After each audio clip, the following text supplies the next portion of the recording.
Thanks for tuning into the Hidden Tracks podcast. You can find us wherever you find podcasts or listen to music. When you have an opportunity, please give us a 5-star review, write a little note, tell us how we're doing. We really appreciate it. It helps us keep this thing going. If you want to reach out to us, you can find us at Facebook at Hidden Tracks.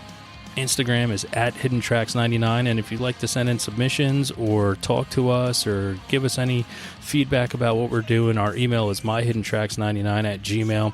Thank you so much again for tuning in, and I hope you enjoy the show.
What's up, everybody? Another week, another edition of the show. This week, I'm extremely excited to have Craig Miller here from a band that was recently on my Weekly Threes, our segment of three things that we're listening to that we want other people to listen to as well.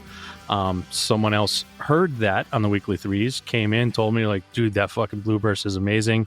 And so I had to have him here because it works, apparently. The Weekly Threes of pushing music out there actually works. So I'm really excited to have him here today. He's got an amazing story that we're going to dive into. So welcome to the show, Craig. Thank you. Yeah. Thank you for having me. It's an absolute honor and a pleasure. As I said, you were on our segment of our three things we were listening to. I spoke to you a little bit before we hit record about like finding that music that hit me that I'd never heard before. And then, I do my doom scrolling of finding out more about what I just heard and doing this deep dive and then spending time listening to your music over and over again to make sure it's something that I absolutely love and I want to share with people. And it's exactly what you did with your new project, BLUEBURST. So thank you for that.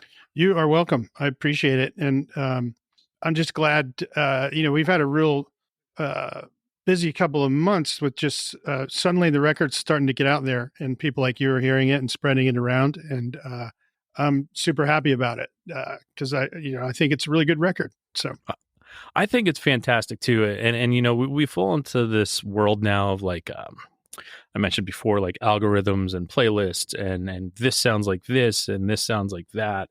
And, the genres that you have to fall under. And what I loved most about the album, which is called Significance, is the fact that I got there were so many different tonalities throughout the entire thing. And it was like every time I heard a song, it made me think of like something else. It made me feel a different way. And that's what kind of brought me in. And I had my question to that would be like, when you took this huge break from music that we'll get into later, but when you started to come up with this, was there just this thing of, I want to create something that, isn't a streamlined, every song sounds exactly the same into an album format, or was it just, I'm back to making music and this is what I feel like right now? Well, one of my favorite sort of moments on an album is on The Cure's Kiss Me, Kiss Me, Kiss Me, when it goes from the first track, The Kiss, which is super intense and dark and just, mind melting. And then it suddenly goes into Catch, which is this little, little ditty. It sounds like it could be on a violin, a ukulele or whatever. And I love that contrast. And so that was definitely in my mind in sequencing the album and in sort of what I picked out to finish. I hadn't put out anything in 20 years, but I'd been putting little snippets on my hard drive for a long time. And so, so I had a lot of those to sort of go back through and go, oh, maybe that one's good. I definitely like albums that have a range of tonalities, and I wanted to make sure I didn't slip into my comfort zone of kind of mid-tempo stuff on every song. I'd been listening to a lot of post-punk when I started the record, and I just love the pace of that stuff. Like a song like Private Idaho by B-52s, it's just tick, tick, tick, tick, da-na-na-na-na, just really got a lot of energy to it. And so I wanted to get elements of that. And then there's songs without drums at all. So to answer, that was a long answer to your question, which is yes, that's definitely in my mind. I love the full answers to something. The magic behind the creation. I think it's important for people to understand that. And I think it also, when they hear that, they attach themselves more to something they've already found and like. And it gives them a whole new meaning to the songs and how to love them. I don't always like hearing exactly what the songs mean, because they take on a different meaning to me, but I like the creation, the style, what was influencing you at the time. I think it's important. And I think people can pull something from it themselves and then go back and be like, oh yeah, that's what it is. Yeah. Yeah. It's funny. I was trying to sort of explain alternative music to my mother not too long ago, and how, a lot of the lyrics are very oblique and, they're designed that way so that everybody gets their own thing out of it. And I played her I'm Trying to Break Your Heart. And I said, see, I think he just pulled these words out of the dictionary. He says, I'm an American aquarium drinker. I assassin down the avenue. I think he just pulled those out of the dictionary. And she goes, oh, no, I know exactly what he meant. And she went into this long story of what had popped into her head. And I'm like, well, that makes as much sense as anything else. So, it's funny. I have trouble writing lyrics that way sometimes, or maybe they are, and I just don't realize it. But I tend to feel like I'm cheating if I don't have like a sort of neat narrative to the song. And yet the music I actually listen to is a lot of, sort of surrealist lyrics, the early REM stuff. Yeah, I don't know. Or Malcolmus. Malcolmus is a great example. I don't know what the hell he's talking about, but it sounds great. Yeah. And there's individual lines that I glom onto. So. And I love it's really funny when because someone always asks, well, if I send them music and they don't listen to it right away, they're like, what does it sound like? And you just said REM, and so I go, it's REM meets sugar. Bob Mould sugar. I'm like, that's what it is. I'm like, go, that's what it sounds like to me. I'm like, I get some of the times I get that REM vibe with the Michael Stipe sound of singing, and then I get you on another track where I get the sugar vibe with the Bob Mould sound, and I'm like, if you like either of those, you're gonna fucking love this, and if you don't like any of those, then you're gonna hate this. But probably, I'm telling like that's what I got from it. And it's funny to hear you reference REM pretty early on in this. Well, yeah, I mean, they're just the template for so much of what I've done. I mean, I grew up in Atlanta, Georgia, just down the road from Athens. Yeah. I was about 14 years old and just learning to play guitar. And my sister took me to the final show of the Life's Rich pageant tour at the Fox Theater. And up until then, I'd been listening to a steady diet of Rat and Twisted Sister. And we all were. We all were. There's probably some Crocus in there, And she took me to that show, and it just blew my head away. And they're gods around here, to musicians. Yes. And I would get a little bit insecure about it because I hear it all the time. I would say REM, and there's only so much I can do about my voice. It just kind of naturally sounds like him. I've tried to. I've noticed stuff in my old music from my old band where I was doing some things subconsciously, melodically similar to him. And I've tried to cut that out and write my own melodies, but it just is what it is to some degree. And I take it as a huge compliment because he's a fantastic singer. The Bob Mould thing is funny because I've heard that all over the comments on our Facebook and Instagram is that Bob Mould. And I really wasn't familiar with his music. I had a copy of Copper Blue, I remember in college. I think everybody had that when it came out. I had. Yeah. I think I was a senior in high school when it came out, and it was in everyone's collection, but I don't think anybody listened to it, which is weird. Yeah, but I knew of Bob Mould, and I knew he was very respected, and so now I've gone back and listened to his whole catalog, and I love it, and I get the comparison. But it's strange when that happens, and I've discovered a lot of very cool music from people online going, hey, you remind me of Fontaine's DC or Idlewild, and I'm like, oh, who are they? Cool. Those are two of my favorite too. If they sound like me, I'll probably like it. So, Sometimes not so much though, right? If it sounds like you're I'm not into that. Well, but I have to hand it to you because I'll be perfectly honest. And I've stated this on the show before throughout the years. So I'm not, by any stretch of the imagination, an REM fan. I've had the opportunity to see them live. That changed my mind. I thought it was one of the most brilliant things I'd ever seen. And then I still try to listen to the recorded music, and it's something that for me, it just doesn't work. And the fact that I can say that, you remind me of REM, but I love what you're doing.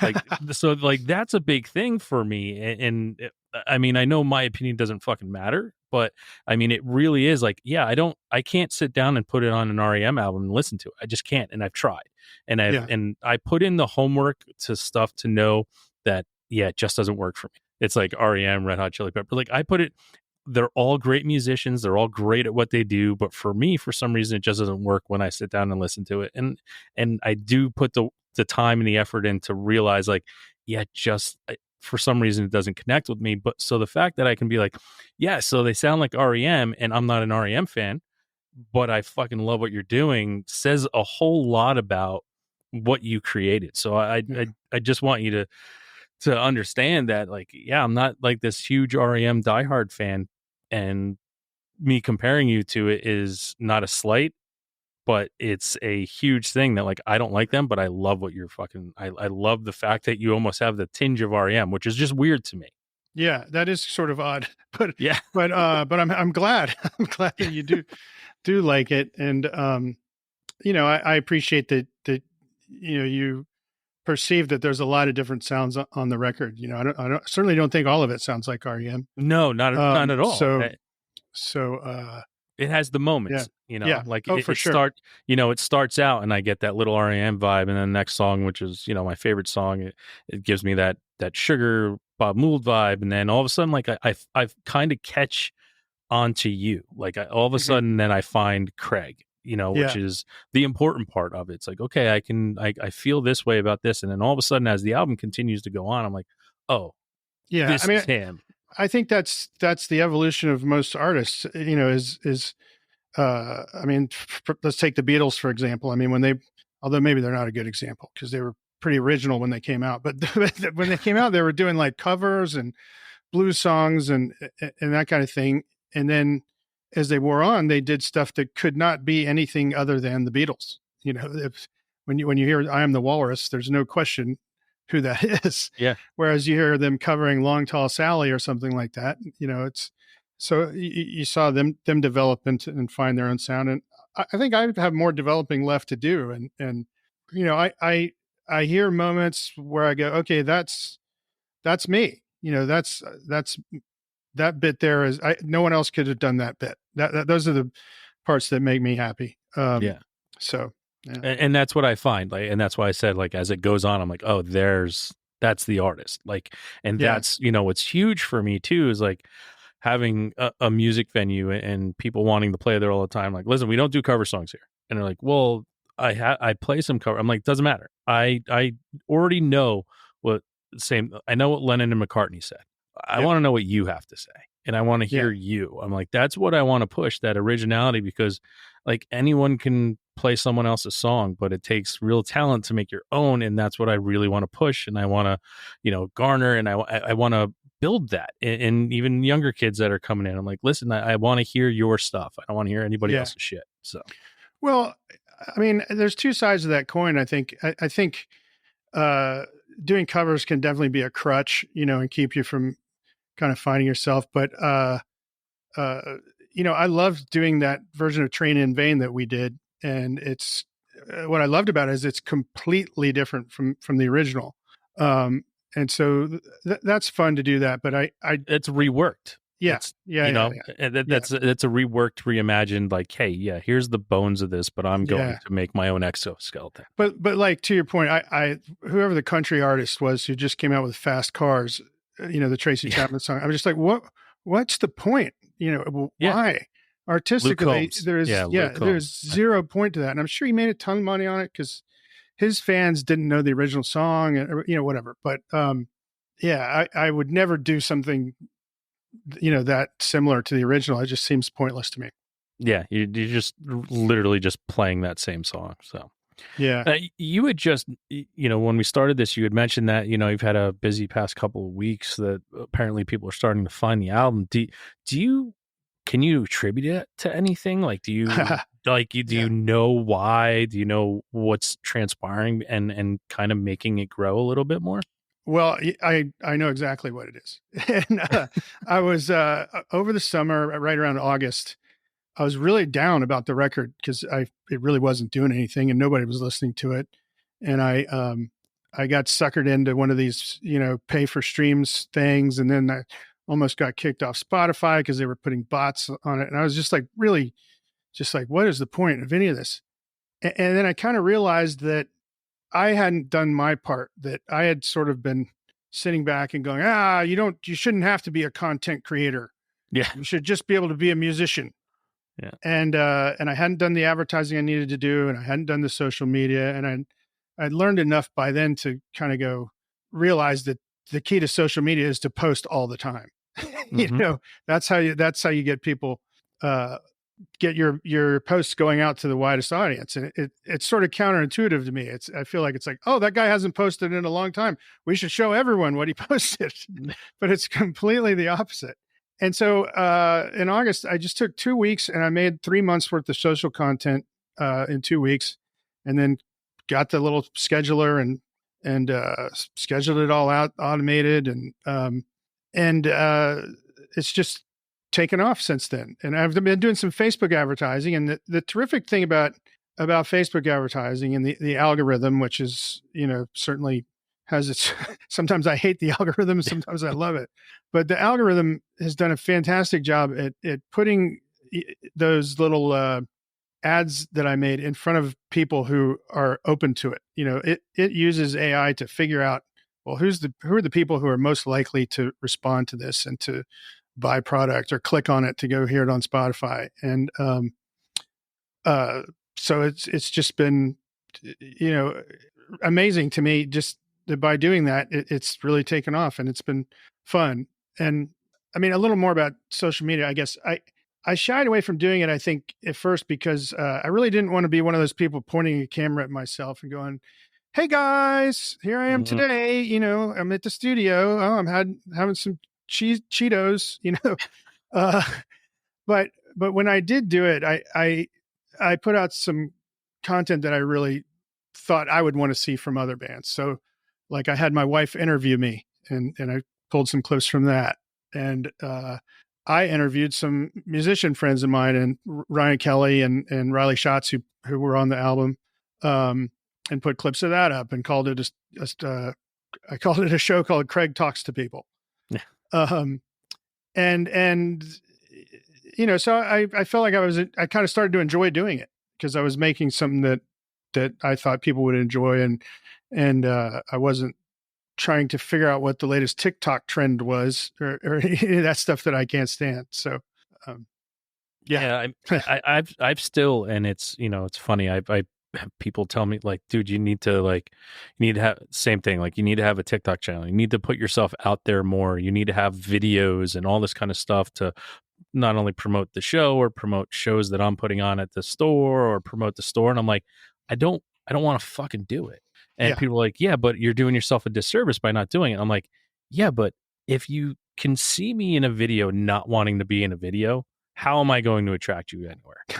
It's the same reason why I don't use video for the show. And people are like, oh, you should do video for the show and then put it up on YouTube. I'm like, why?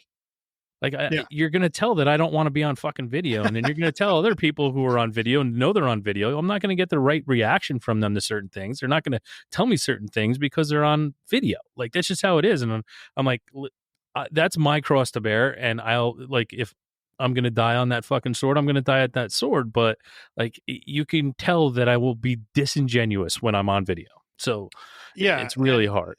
And like I said, I posted a little bit of social media at first that was exactly the thing I hated. Yeah. And it was terrible, and I hated it, and no one else liked it. And so you have to be yourself, and you have to put stuff out that you believe in. And there's no matter what field you're in, there's a gajillion people who will tell you what it is you're supposed to do.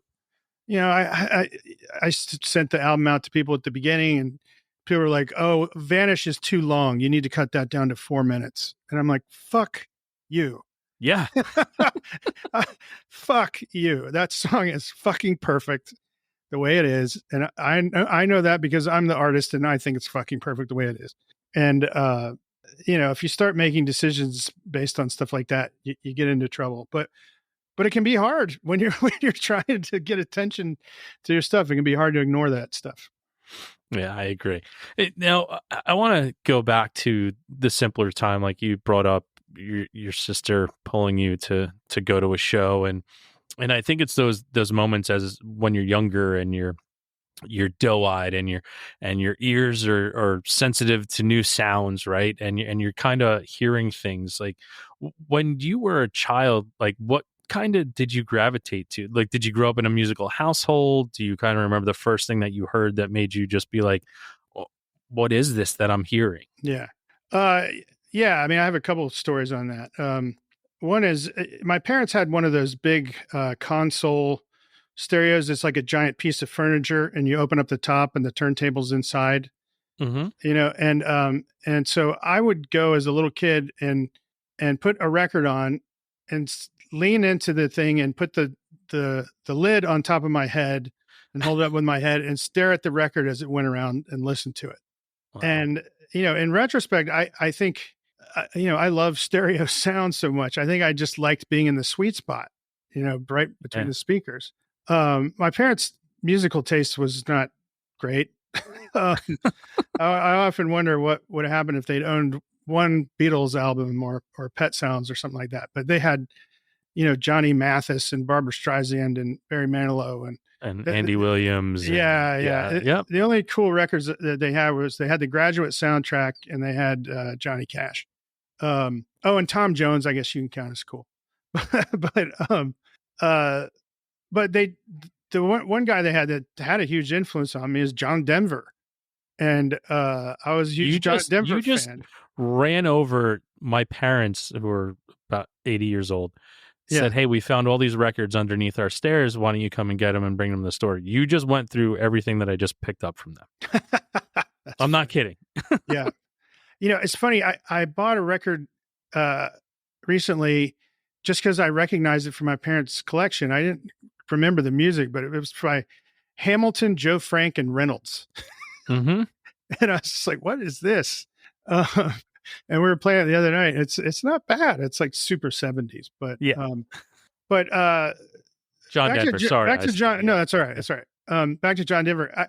I have this, one of my earliest memories is when I was about 3, we were living in Poughkeepsie, New York, and the people across the street from us, as sort of a moving away present, gave me a little Radio Shack tape recorder and a copy of John Denver's greatest hits. And I have this memory of sitting in the empty house because we're moving, and listening to that song "Fly Away" and listening to another one called "Looking for Space" that are just real melancholy songs. And just even at that young age, I remember just feeling that. And I think that was John Denver's magic, is that voice makes people feel something when they hear it. And he's corny and all that, but that had a profound effect on me, I think. Or maybe I was just a melancholy kid. I don't know.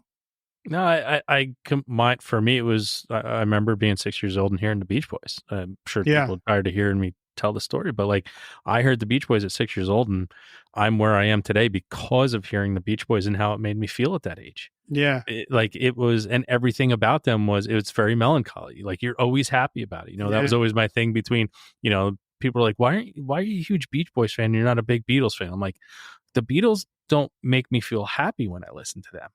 Like, the Beatles make me feel like this way of like, I'm kind of like in a, like this moderate zone, or feel really down, where the Beach Boys, every time I hear it, even God only knows, like hearing that, like it makes me happy. I'm like, I think that's what it was. And it could be that just child. Record?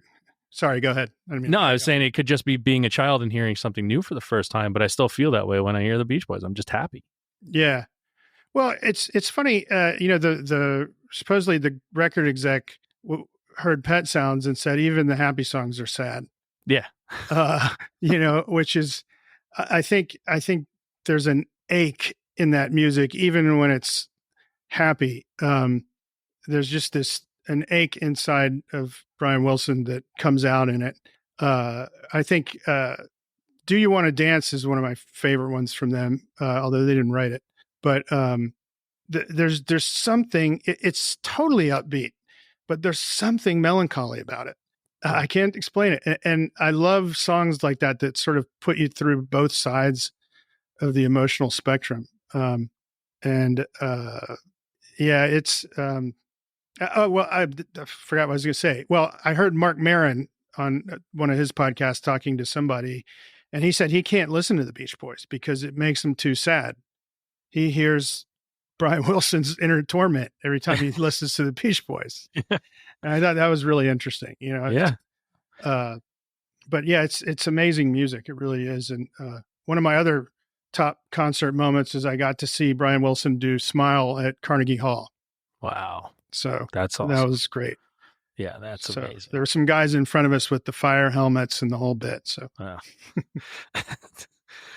now, after that, John Denver, you know, you're in Poughkeepsie, you're getting ready to move. You find this sound. Like, where was your next step? Like, what was the next progression? Like, where did you start to find something different to listen to, and how did that progress from there? Well, the first 45 I ever bought was "Urgent" by Foreigner. Mm-hmm. And I still love that song. It's a great song. Yeah. It's a great song. The saxophone solo is friggin' epic. Yeah. And again, you know, back to stereo sound, it's got a really cool sort of ping pong delay effect at the beginning of it.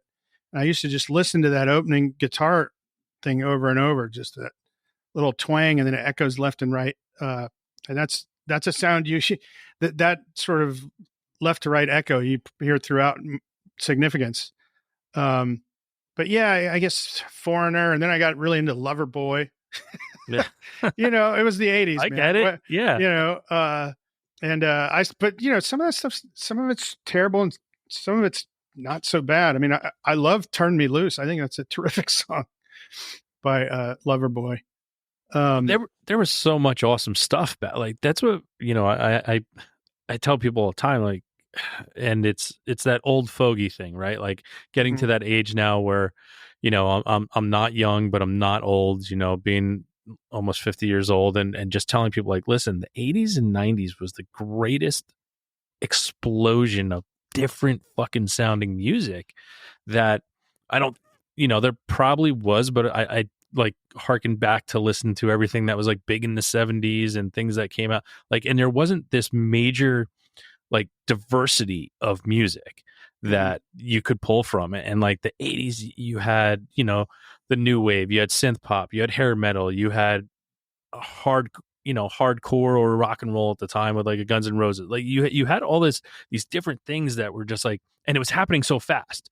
Like there weren't, like, people try to think about, like, go back, like, yeah, new wave had like a 3-year run, glam metal had like a 5-year run, grunge had a 4-year run, and like new metal had a 2-year run. Like there's all these little things, and it's like you think they lasted forever, and they didn't. They just had this quick like boom splash onto the next. But it was so much different creation that it's crazy to think, like, looking back at, like, especially if you look at like the top one Billboard's 100, and you look at the names on there, like every year from like 1979 to 1999, and it's just like this flurry of different fucking music, which is amazing. Yeah, to think that. You know, one interesting thing I think about growing up, I don't know how old you are. I'm 52, and you know, so growing up in the 80s. Yeah, I'm almost 50, so yeah. Okay, so same we're same thing, basic area. Is a lot of great artists I discovered during weird periods for them, like just because of when I was getting into music. And the Who's a great example. Like I didn't discover the Who from Tommy or My Generation or Bob O'Reilly. I discovered it from that album Face Dances. You know, You Better You Bet. Yep. Another song I still love. Springsteen, you know, my first exposure to him was Born in the USA, which is me too. And I'm a Jersey boy, and they like, you're born with Springsteen. Yeah. Like you come out, they hand you like, here you go. Here's Springsteen album. Enjoy. And you know, it was the 80s. I mean, Bowie, I mean, his great album as Let's Dance was. It was a weird, you know, it wasn't him at his like Bowieist, you know. Yeah. So it was a lot of people. I think there was such an explosion in the technology of musical instruments and recording then that everybody was just trying stuff with all these, you know, newfangled sounds, which led to some great stuff and led to some, you know, fits and starts. But I always found that I always think of the time that I grew up as being an odd time to be discovering music. So, yeah. Yeah. That's why I think my musical taste and everything, like I listen to, like it's legitimately, I listen to everything but like new bubblegum pop country, as I call it. Like, Hmm. but all other types and walks of life of music I listen to. And Yeah. it's like, I think it's because there was, growing up in that time, there was so much crazy different shit going on that you almost couldn't you couldn't find this pocket and stay in it because Yeah. something else was going to blow your mind the next week. Yeah. Yeah. Yeah. I hear you. Now, when you're starting to find this music, you're starting to listen, and when did the musical instrument come into play in your life? Well, when I was a really little kid, my dad had a set of drumsticks from when he played in the marching band or something in high school, and I made a little drum set out of pots and pans, and I used a stack of newspapers as my snare drum, and I guess my parents saw something in that because they wound up getting me a real snare drum, and I played snare drum in the middle school band, and then got a whole drum kit. And so I was on my way to being a drummer, and I had this giant banner of Neil Peart in my room, and then The greatest to ever do it in my, yeah, definitely, no question. But then I'm like, well, we got to start a band, and I found a guy who played keyboards, and but we couldn't. What find was the name of anybody. that very first band? It had a few different names. It started as Deep Focus, but then everyone called us Deep Throat. So we changed it. By high school, we landed on Rule of Order. That's pretty good. Yeah. Yeah. But a friend of mine came over and started playing drums, and he had a knack for it. And I said, all right, you're going to play drums and I'm going to learn how to play guitar. So it was completely just out of expediency to try to put a band together. And that guy, his name's Brad Zimmerman. He wound up playing for years in a very successful band called Day Room after high school. And he's always like, you're the guy who got me into drums. I'm like, well, it's because nobody could play guitar. So I had to. And that was all happening right middle school, I guess, and that group of friends, we had Rule of Order, through high school, and we played almost all covers. But we did a few originals our senior year, and that was a lot of fun. Nice. Now, you brought up earlier you got to see one of your favorite shows, Brian Wilson at Carnegie. Mm-hmm. Do you remember your very first concert ever? And if it was, did you get to pick it? Or were you dragged to your very first concert? We're back to John Denver. My parents took me to the John Denver concert when I was like 3 or 4. And all I remember is him coming out with this sparkly vest on, and then I fell right to sleep because I was 4 years old. And for some reason, I remember the Starland vocal band opened for him. Wow. And Skyrockets in Flight. Yep. So yeah, that was my first one. But I was really small. Okay, then how about the first concert you got to pick to go to? Van Halen. Oh yeah. 5150 tour. Yeah. Wow. Yeah. That's awesome. That's a great first pick. Yeah. Yeah, it was a great show. And I remember our parents came to pick us up after the show, and my friend's mom was super mad at him because he got this T-shirt that said Van Halen kicks ass.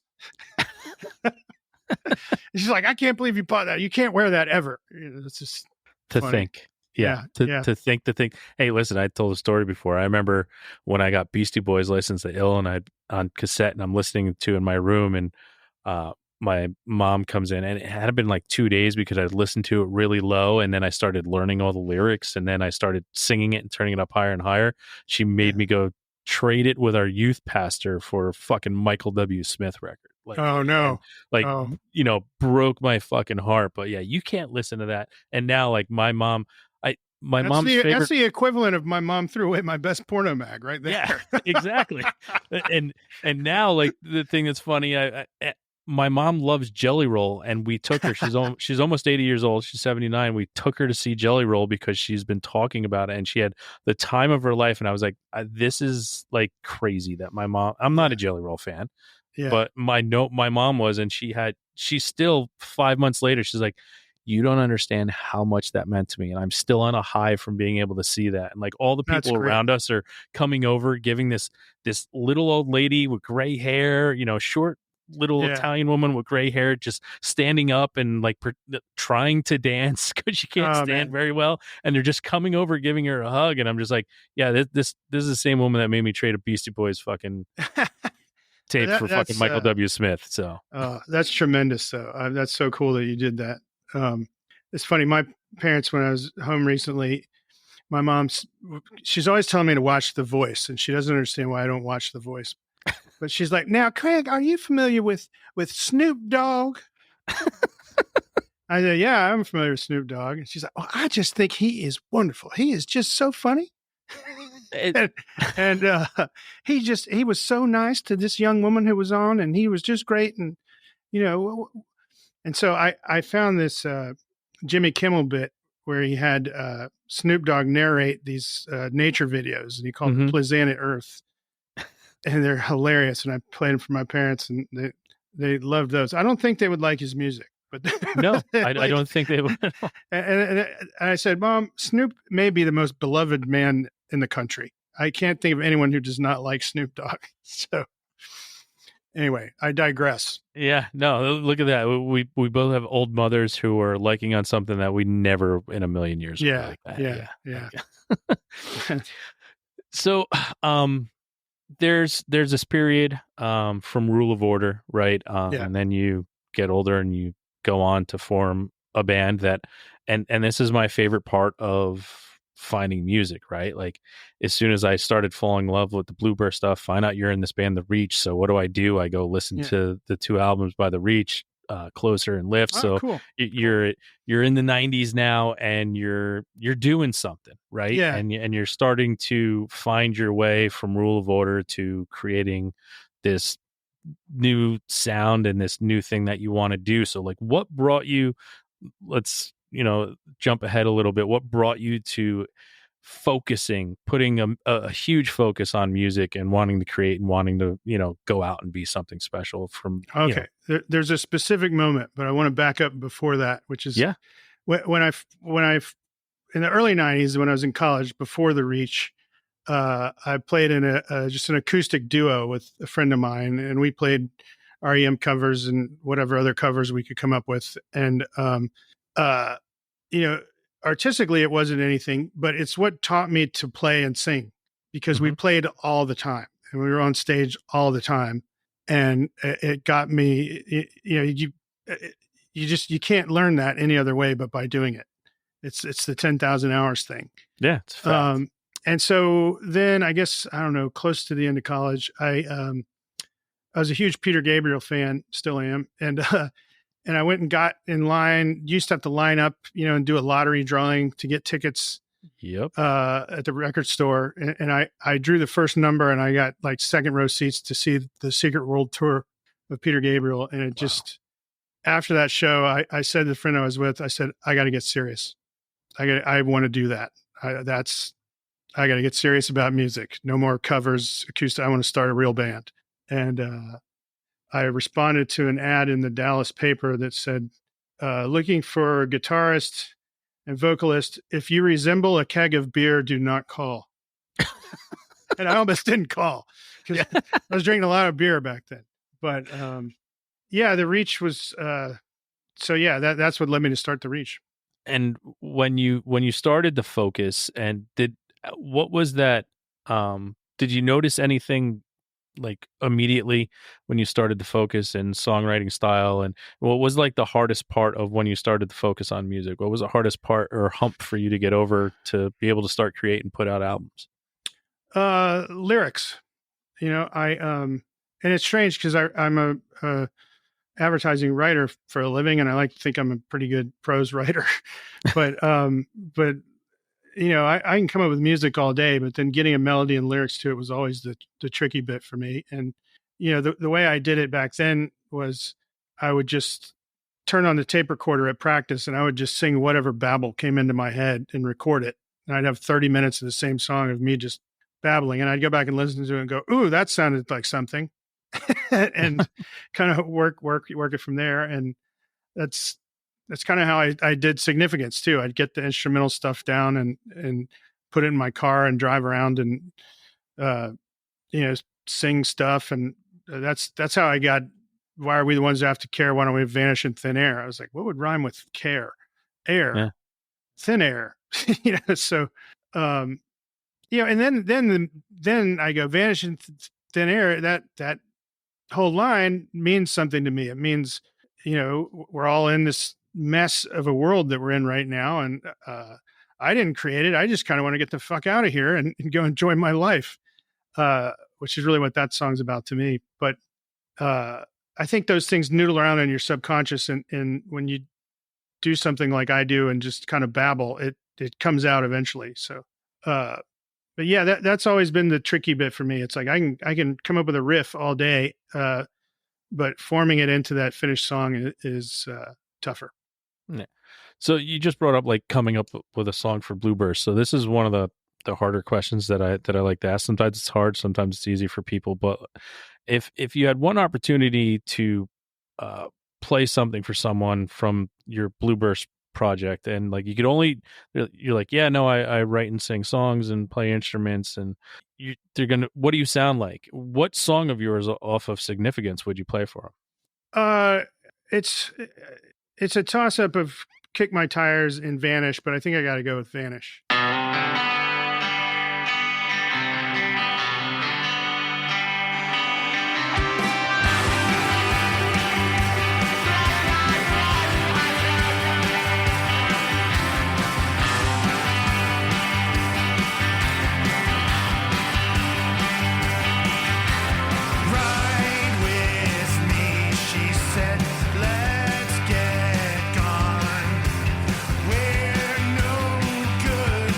Way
it's just the emotion of that song is the kind of thing I've been trying to get out, I think, with my music for a long time. And it's sort of how I was saying songs are great when you feel happy and sad at the same time when you're listening to it. And I definitely feel that way about that song. And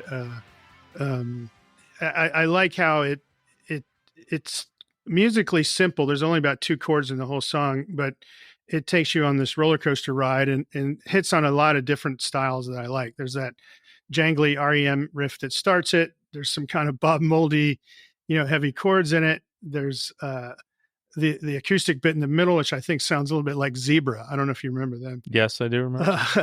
And then Marty's playing on that is just stellar at the end. It's like I tear up every time I get to the end of that song. So that would be the one. Wow. Now, how did you, meet up with Marty? For people that don't know, Marty Piper from the church. How did you guys meet up to kind of come together to do this project? Well, it was around 2010. I was working at an advertising agency in Boulder, Colorado, and we used to have different acts come in and play a few songs in the afternoon, sort of like acts do when they're doing an in-store.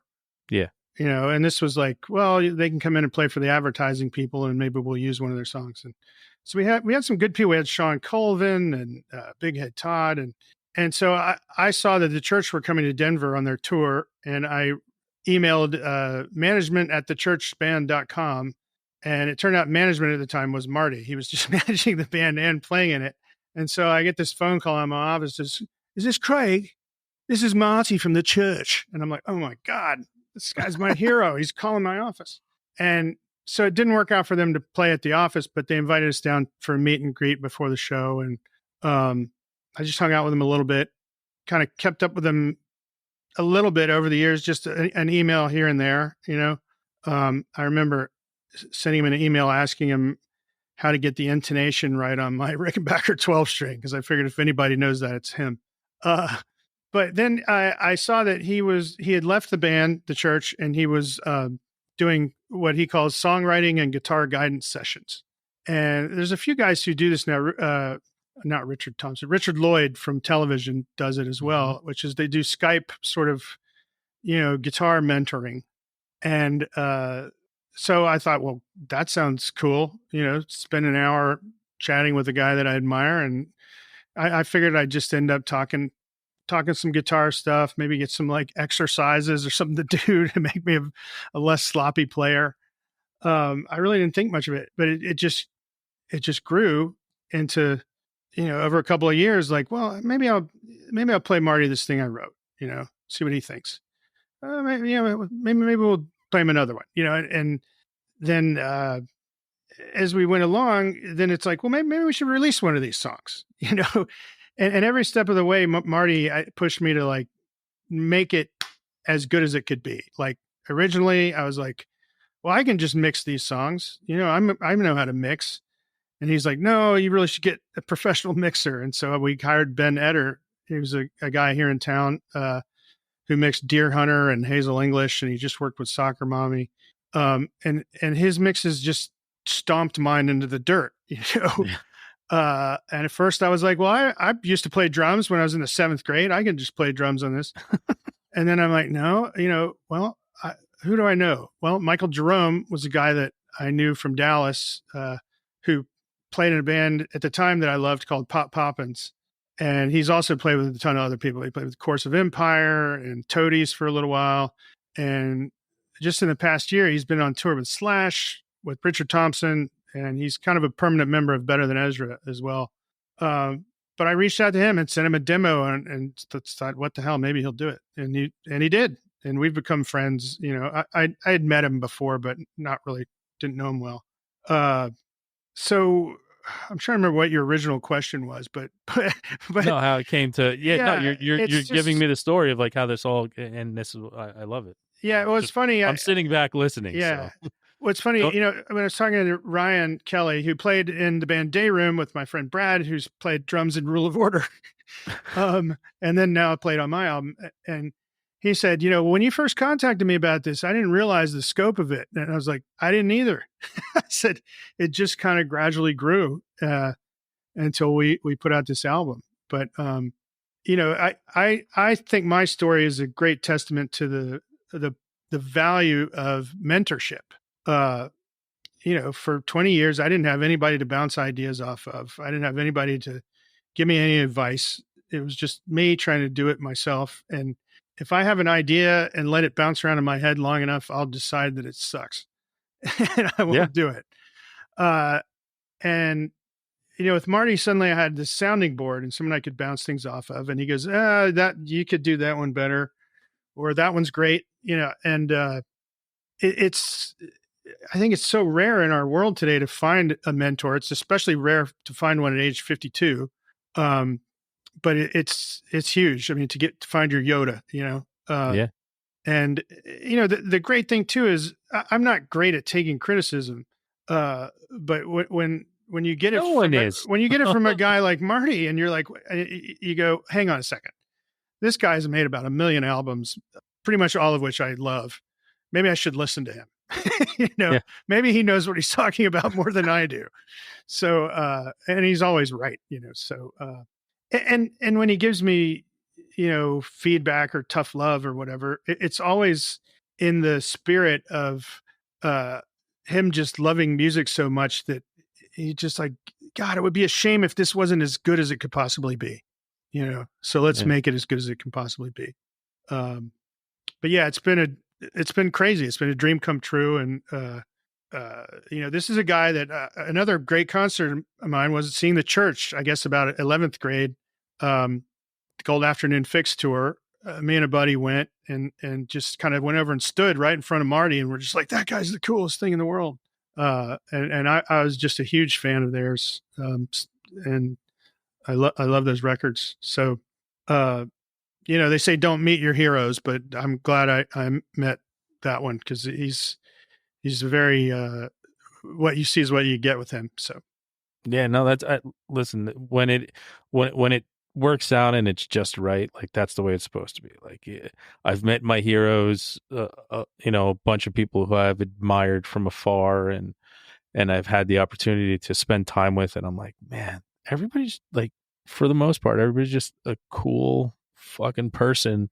Yeah. And they're just excited that you give a shit about them, Yeah.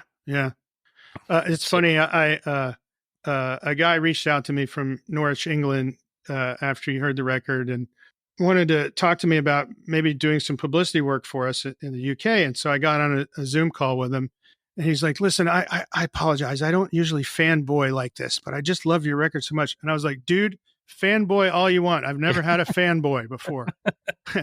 Keep saying nice things about me. It's great. So, yeah, it's just cool to me when someone gets the record and gets something out of it. And I think most artists, if that's why they do it, they do it because they want someone to get something out of it. So. Yeah. And, fuck that, the whole fanboy thing. I had someone one time write to our show because I had someone who's, pretty much one of my idols in the music industry. And I had the opportunity to, like, and the comment was, you really fanboyed out on that fucking episode. And I'm like, well, you would too if you talk, or if you're talking to the person who you admire the most and they're cool as shit and the conversation lasts for 4 hours. Yeah, you're going to fucking fanboy out too. So don't say you're not. Yeah. Don't be too cool. It's a great feeling, and most artists can tell if it's sincere or not, and when it is sincere, like, that's important, Yeah. It's funny to me now to think back on when I first met Marty, and I was like so nervous to meet him, and like, oh God, and now it's just like, it's fucking Marty. So it's funny how that works. So in your life now where you are, is there a band or an artist that you would say has never let you down, that it's you're constant, that almost your life would be missing if you didn't have an opportunity to hear this music whenever you wanted? Well, you probably think I'm going to say REM, but they've done some stuff I didn't like as much. I thought you were going to say John Denver. John Denver. Yeah, exactly. The Cure has made a couple of records that weren't as good as the other ones, but they were at least interesting. And I'm a huge fan of Robert Smith, and as am I. Marty and I were talking about it, and I said, has there ever been a band more versatile than the Cure that could do anything from pornography to Love Cats? And he said the Beatles are the only one, and I think he's right. It's astonishing the ground that band has covered, and I've seen them play a couple of times in the past few years, and they still play 3.5 hour shows, and yeah, he doesn't have to do that, man. At this stage in his career, he could go out and play an hour and a half, and everyone would be fine. So he's doing it because he loves it. And there was an interview with him where he said he went to a Bowie concert as a kid, and Bowie was great, but he only played for 45 minutes. And it just, he said he would never do that to anyone again. So, they're the tops to me, I guess.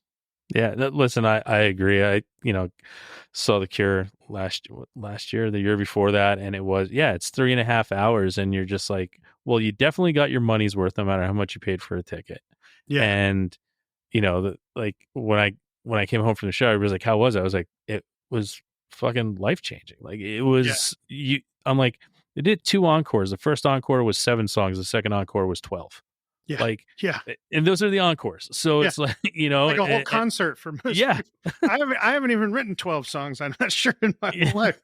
So it's great when you see somebody doing it like that for the love of it. And, I figured Paul McCartney must tour because he loves it. I mean, why else would he be doing it? At his age now, and definitely not for the money. It's not for the money. So, it's cool to see people, who are that passionate about it. Now, what do you listen to that people be really surprised that you listen to nowadays that, would just kind of the bands that we've been talking about so far that they'd be really surprised that you get tons of enjoyment out of listening to? That's a great question. I don't know that I have a great answer to it. Well, I have one song that would be a great answer to it, which is there's a song called "Do You Want to Funk" that was in the movie Trading Places, and it's by somebody named Sylvester, and I don't really know anything else about it, but it's like this 80s gay disco anthem, and I crank that up in my car when no one's looking sometimes. I'm a sucker for that Ting Ting song. Mm-hmm. There's I suppose the fact that I still pull out Loverboy now and then would be surprising to some people. I pull it out more often than I want to because it seems like it's a record that's in everyone's record collection. So when they want to come and sell their records in the record, I'm like, you can keep that. I already have 48 copies of it in the back. And it's like, it's so funny because it's just one of those albums that everybody fucking had. Yep. I have a great sort of twisted respect for Kesha, because if you learn a bit about her life, she's actually really, really smart, and she's written a ton of songs for other people. And I just think her persona and her music is just a cynical ploy to make money off stupid people, which I can respect in a twisted way. So, I describe that kind of music as like eating jelly beans. It's like, if you haven't had a jelly bean in a long time and you eat one, you think, God, this is freaking amazing. Why don't I eat these all the time? And then after you've had about 10 of them, you're like, okay, no more jelly beans ever again. So, that's, I'm a little embarrassed answering that question because I feel like I need to branch out more than I do. And I'm so in love with my old favorite albums that I just tend to pull all of those out over and over and over, and not explore new music as much as I should. There's a band called English Teacher that I recently came across that I really, really like. My wife gets me into stuff sometimes. It's funny. I remember being in college and one day going, God, I'm just sick of all these albums that I have. I'm just going to go buy something I don't even really know much about. And so I went in the record store and I bought Pavement and Sonic Youth. And I have never looked back on either of those. Yeah. I love those. I freaking love Pavement. What Pavement album was it? It was Brighten the Corners. Okay. Yeah. It's And Washing I would Machine. say it's unheralded. Yeah, no one likes Washing Machine from Sonic Youth except me, but it's like I think you tend when there's a great band, you tend to love the first album you discovered them on. So Absolutely, because that's what made you fall in love with them, and then it's hard to go backwards, right? Yeah, That's why getting in on the ground level sometimes is bad as well, because by the third album you're like, I don't fucking like these guys anymore. Like it's always tough, and you're always going to attach yourself to that for remembering the first time you heard it. So. Yeah. I go to the dog park a lot with my dogs, and they're usually playing awful pop music, and I'll sit there and cringe and scowl at my wife about it. But every once in a while, there's one that I like. There's one now that's called "Shut Up and Dance with Me." I don't know who sings it, but that one just sticks in my head, and I'm like, okay, that's a perfectly decent little pop song. So. Yeah, good song's a good song. Yeah, that's the best part about it. Yeah, it can not be by an artist that you like or respect, but if they come out with a good song, you're like, wow, that's a good song. Yeah, so. Yeah. All right, you got 5 minutes left to live. Meteors coming crashing into the earth, and you have to listen to one song and one song only. What are you listening to? Tom Sawyer. Wow, nice. That was fucking quick. I love when people have quick, like I snap. just, I don't really have a great rationale for it, but there's just something about that recording. It's like I wouldn't really want to hear a live version of it. It's just the way that album sounds and the excitement and that I get from hearing that still. It's just an unbelievable piece of music, and there's nothing else like it. Even in Rush's catalog, there's nothing else like that song. It just, it starts off like it just pulls you in from that. You're like, what the fuck? Yeah, yeah. And you listen to that. Listen to that on a great car stereo. It's just like friggin' perfect. So that's it. Nice. All right. We're gonna come into our last question before our final segment, but Surf's Up by Brian Wilson would be a close second. Okay. Now, this is, again, I'm been prefacing this on some shows. This is nothing to do. This question has been asked prior to what is happening right now in LA with the devastation. And I've always asked, I've asked this question for quite some time. So I'm still going to ask it, and it's not being insensitive. I just want to put that out there. But sure. Now, Craig, if, in light of what's going on, your family, your pets, everyone gets out safe, and you're running back in for one musical object or one piece of music memorabilia, what's that one thing you're grabbing? My 1992 Fender Telecaster Plus Deluxe. It's kind of a hard guitar to find, for one thing, and I've had it since '95. Johnny Greenwood plays one. But I got it before I even knew who Johnny Greenwood was. So there. But it's just kind of the perfect guitar to me. And it's this particular one I've had for so long and done so much with it that it's got a ton of sentimental value to it. I thought you were going to ask what one album would you grab, and I was going to say Smile, the Beach Boys' Smile. Okay. Hey, that's a good one too. Now I can, Craig came up with that question, so I can ask that question. But I'll give you the credit for moving on. If I asked that question, that sure. Is good. One album. I always just one piece, because I sit here in my studio and I have like my guitar here, my autographed posters, all the CDs, all the records, and then I always have my one poster that's in front of me. It's a small poster, but it's the one that means the most to me. And I'm like, yeah, I think I'm grabbing that. Yeah. Like it's because I'll never get it again, because unfortunately the I've got a singer's not with us anymore. So yeah, I've got a framed movie poster for the film Athens, Georgia, Inside Out, and I would definitely grab that just because being in high school and that movie came out, and we just thought Athens was the coolest place in the world, and it kind of was. Do you have that? Do you have that vinyl record? I don't have well, it was a film. I don't know. Yeah, I know, but they made a. I didn't know at the same time. Yeah, they came out with it actually, because I was going to say I'll send it to you. I have a copy of it in the store, an original copy of it. Oh yeah, that'd be awesome. That'd be amazing. It's funny. I for a while I had started a collection of movie posters for movies about music, and so I had Stop Making Sense and Gimme Shelter and I'm Trying to Break Your Heart and Dig. Was that one about the Dandy Warhols and the Brian Jonestown? And it was kind of a cool collection. And then I got rid of it, a bunch of it, because we were moving to London and we had to get rid of a bunch of stuff. But I kept the Athens, Georgia one because it's just got a lot of sentimental value. So Yeah, goes right to the heart. I get it. I understand. It's funny. The flat duo jets are on that movie, and they really did White Stripes like 10 years before White Stripes.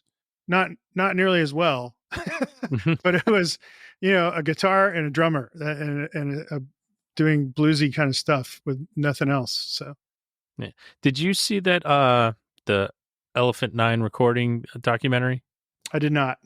It's I'm just going to suggest it to you. It brought me to a whole new feel for that type of music that was coming out, the Apples in Stereo, Neutral Milk Hotel, like that kind of early vibe. Like, and it was like, I watched the documentary and I was in awe of how it all spawned and how like Neutral Milk Hotel became big. And I was just like, it was really interesting. And it like goes back to almost like, that's what, the Athens era of music had to have been like too. Yeah. Yeah. Athens is one of those places where everybody's always like, "Oh, it's not the same anymore, man." And New York was like that too when I lived there. But it's like, yeah, it's not the same, but it's still Athens. It's still cool stuff going on. Yeah, and I mean, listen, people can say what they want about places. I've grown up right outside New York City, 20 minutes outside New York City, my entire life, and honestly, the whole city seems the same. I mean, yeah, Brooklyn has seen this fucking explosion and stuff, but it's, to me, I'm like, no, it still feels the same every time I go through the tunnel or go over the bridge. Like from being a little kid going in and looking at the Christmas tree for the first time. Like, I saw something with Michael Stipe saying he came to the realization that all of the weird performance art stuff that was still happening at 3 a.m. in Brooklyn, it's just that he didn't go to it anymore. Yeah. But it was still there. Yeah. So, that was funny. So, to start to wrap up the show a little bit, Sure. I look at it, by the way, I'm enjoying talking to you. So, well, I appreciate it. And that's the whole point. I love, learning about you. I really do. I sit back, my silence does not mean I don't care. I'm actually listening to you tell stories and I love it. So cool. I appreciate it. I hope we're not going to have to wait another 20 years for some new stuff after this album. Significance takes its time matriculating through the world and getting to more ears and more things. So, I want to let you know, heartfelt and personally, like a big thank you just for creating the album of Significance after 20 years of not, really doing anything. And like to say, for me, and I loved finding your old band, The Reach, and it was worth the wait. So, thank you so much for coming out with it, because it means the world. And I hope you can understand that, like, you are making a difference with the people that are hearing it and finding it, whether it's from me or your videos or one of your friends handing it to somebody. It's spectacular. And I just want to say great job and thank you so much for making it. Well, you're welcome. I'm really glad I did. And it wouldn't have happened without Marty, for sure. But I think, well, on the other hand, though, I think it's something I always thought I would get to at some point and always wanted to do, and had sort of unfinished business on that front. Like, I remember thinking a lot over the years, like, I know I have more good music in me. I just got to figure out how to do it. We're already working on a new album. I don't know how long it'll take to do it, but we're working on it. So there won't That's be awesome. 20. It won't take 20 years. Yeah. Well, that's good news to hear. I mean, yeah. And that's that little bit, like it keeps that flame lit, that I get something to look forward to. Like, like hearing that makes me happy to hear that. Like, yeah, you're doing stuff. But that's pretty awesome. Doing it it's made me more like calm and confident person, because I feel like, all right, if it all ends tomorrow, I did that. Yeah. And as I told my wife too, like at some point during those 20 years, I ceased being a musician and I became a guy who used to be in a band. Yeah. And I'm a musician again. So that's awesome. Glad you feel that way. Yeah. And yeah, like that is the big thing. I've had gone through some crazy shit in my life. And, once I lost my sister, I always used to say, I want to do this. I want to do that. Someday I want to do this. Someday I want to do that. And like, it was the first, like when that happened, I came the realization, well, just do it now. Tomorrow's not promised. Like, just do it now.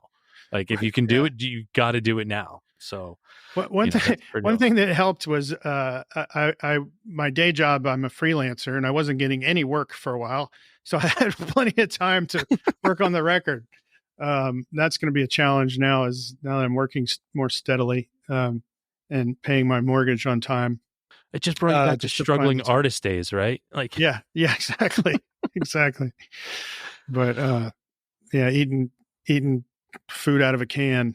I remember that I ate a lot of tuna fish, and I don't think I've had tuna fish in 25 years. Yeah, you're not missing anything. Yeah. At least not the canned stuff anyway. Yeah. So we're in our final segment now. It is our weekly 3 segment. It's actually the thing that brought us together because of your music and me posting about the 3 things I was listening to at the time. So yeah, right now you're going to give me 3 things that you're listening to right now that you'd like people to check out. And then I give my 3. And it can be new, it can be old, and in no particular order. But yeah, give me 3 things you're listening to that you'd like people to listen to as well. Mommy Heads are a band that I know Adam Elk, who's kind of the main dude in them. Terrific band. They got signed to a major label in the 90s, and their debut album on Geffen came out on the same day as OK Computer, which was not good. No. But they're a really interesting band. They're a little bit post-punk. They're a little bit prog. They're a little bit of everything. They're all like fantastic musicianship from all of them.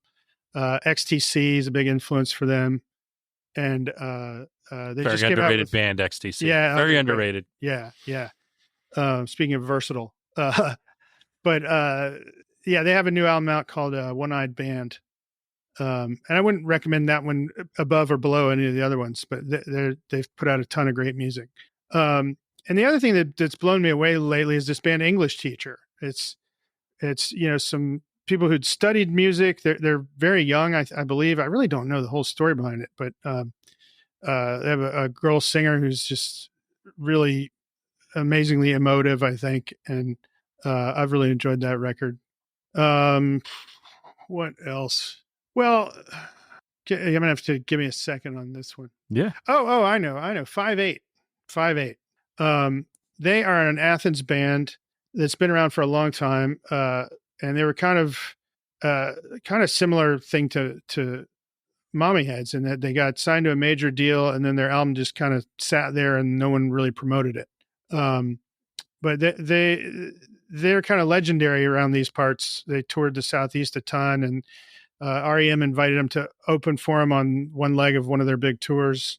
And I just discovered them because the drummer, Patrick Ferguson, reached out to me when he heard BLUEBURST. And then he invited me to go with him to a screening of a documentary called Weirdo that they just made about 5/8. So I kind of suddenly was imbued in this band. And it's really interesting stuff. It's the lead singer was literally in a mental institution briefly, and credits songwriting is the only thing that keeps him sane. And he sings a lot about his mental illness. And so it's not the easiest music, but it's really intense and really well done. So. No, I love it. I'm going to go back. And if you'll give me a 3.5 one. All right. I'll allow it for right now. This actually hasn't come out yet, but Murray Adaway, formerly of Guadalcanal Diary, is working on a solo album that should be coming out in the next few months. And I got to meet him, and he played me a couple of rough mixes from it, and it was just really terrific. I don't know if you knew Guadalcanal Diary, but they're a terrific band. And everyone thinks they're from Athens, but they're actually from Marietta, Georgia, where I grew up. So look for that. It's the stuff I heard from it was just amazing. So nice. Awesome. All right. Good 4 for you. Cool. All right. So my 3 for this week, my first one, in no particular order, people, my first one is a band called Mineral King. They're like a progressive indie rock band from LA. They have a EP called Still Around. Just a good indie rock band that sounds better than they should. Let me put it this way. It sounds fantastic, and as a young band, like it's really good. So check it out. Cool. It's funny how that works sometimes. Yeah. Yeah. And so my next two is, once I've found your stuff and then I started listening to The Reach, it kind of brought me back to finding bands back from that time, back in the mid to late 90s, that are either forgotten or some people had never heard of them. So, and I did a deep dive into two of these. One of them I remembered, one of them I never heard before. One of them is called Sandpit. They're an Australian indie band that had an album that is the album that I can't stop listening to. It's called On Second Thought. But yeah, they were active between 94 and 98, and it was just it's just awesome that I can still go back and find that stuff. I mean, that's, I think, the best part about the internet and stream, and the double-edged sword that is streaming, is being able to go back and find bands like that. Yeah, absolutely. Because I guess in the past you'd probably have had that on cassette melted in your car somewhere. Yeah. Yeah. But yeah, there was a ton of great stuff from those years, like Granddaddy and Teenage Fan Club, and Teenage is one of my favorite of all time. I love Cake. Yeah. So it's definitely there was definitely a lot of cool stuff going on. And my last one from that era, which was pretty, it's that I got a teaser. We got a teaser back in 2020 because they put out a single again, but they were only a band between like 93 and 97. It's a band out of Seattle that was called Alcohol Funny Car. Time to Make the Donuts is the album that I've been listening to. But I remember, like, I'm going through, I'm like, Alcohol Funny Car, the name sounds familiar. And then I start listening, I'm like, oh yeah, I do fucking remember these guys. Like, they never really made it. But it's just when you listen to it, you're like, this is the stuff that is like, how did this not fucking make it? And that did. And they, they had like 3 or 4 albums in the span that they were around. But yeah, it brought me back to finding old stuff, and that's what this show's about too. We find the new stuff, but we go back and find the old stuff and just be like, fuck, man, that was so good. And nobody probably ever heard it. Can I have a fifth one? Sure. Tripping Daisy was a Dallas band. Yep, I know. Did an album called Jesus Hits Like the Atom Bomb, which was a similar story to Mommy Heads and 5/8, in that it got a major label release and then the label went bankrupt and no one promoted it. So it kind of went nowhere, but it's a fucking masterpiece of an album. So I'm kind of an evangelist for that record. Yeah, it's funny to watch, like, some of these things. Like, we kicked off season 6, an interview that I had such a great time. Rob Zabrecki from Possum Dixon, who was another 90s band that, was on a major label. They never fucking promoted anything for it. And like their last album that nobody really got to hear because they were just tied to having to make 3 albums, and then it was gone. And it's like, when you listen to it, you're just like, fuck, that was a masterpiece from that time. And like, no one gave a shit. Yeah. It's funny. I look back on that time and think, oh man, if only we'd gotten signed, because we had some major label interests with The Reach, but we'd have gotten chewed up and spit out and thrown away so quickly. So, I'd probably be in about the same position I ended up in. So, well, you're here now and still doing it. And that's the important part. So, yeah, cool. But thank you for having me, man. It's been terrific. Dude, it's been awesome. I really appreciate it again, and I'm excited to hear that you're working on new music too. But the significance is very significant in my life right now, so I appreciate it again for what you created, and thanks again so much. That's I can't tell you how great that makes me feel. So, thank you. Awesome. Well, everybody out there in the world, you know what time it is now. It's time to go out, listen to Blueburst, and have a great fucking time.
Thanks again for tuning into the Hidden Tracks podcast.